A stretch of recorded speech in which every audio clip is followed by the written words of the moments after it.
अमेरिकेदरम्यान दीर्घकाळापासून प्रतीक्षा असलेल्या ट्रेड डीलची डोनाल्ड ट्रम्प यांनी घोषणा केली आहे। अमेरिकेने भारतावरील टॅरिफ 25%वरून 18% पर्यंत कमी केलंय। याचे शेअर बाजारात आता चांगलेच परिणामही दिसतायत। भारतीय अर्थव्यवस्थेवर परिणाम होणार आहे। या बदल्यात भारत अमेरिकेला काय देणार हे अजून स्पष्ट झालेलं नाही। दरम्यान भारत रशियाकडून तेल खरेदी करणार असल्याचा दावाही डोनाल्ड ट्रम्प यांनी केलाय। तर भारत अमेरिकेकडून वेगवेगळ्या क्षेत्रांमध्ये 500 अब्ज डॉलरची खरेदी करणार असल्याचं ट्रम्प यांनी सांगितलंय। तर दुसरीकडे केंद्र सरकारने मात्र त्याला दुजोरा दिलेला नाही।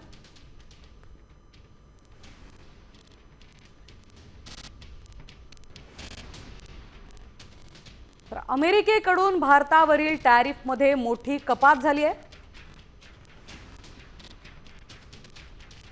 पंतप्रधान मोदी आणि अमेरिका राष्ट्राध्यक्ष ट्रम्प यांची फोनवरून चर्चा झाली आहे। भारतावरील 25% टॅरिफ आता 18% कमी केला गेलाय। भारतावरील टॅरिफ आणखी कमी होईल असं ट्रम्प म्हणाले।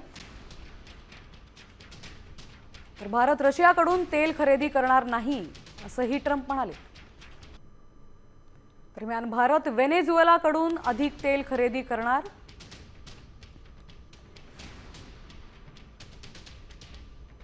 तर आता एक नजर टाकूयात गेल्या 3 वर्षातील अमेरिकेच्या भारतावरील टॅरिफवर। 2024 मध्ये भारतावर केवळ 2 ते 3% टॅरिफ लागत होता। तर 2025 मध्ये डोनाल्ड ट्रम्प पुन्हा एकदा सत्तेत आल्यानंतर त्यांनी रेसिप्रोकल टॅरिफ आणि रशियाकडून तेल खरेदी केल्याबद्दल दंड म्हणून भारतावर तब्बल 50% टॅरिफ लादला होता। 2026 मध्ये हा टॅरिफ 18% करण्यात आलाय।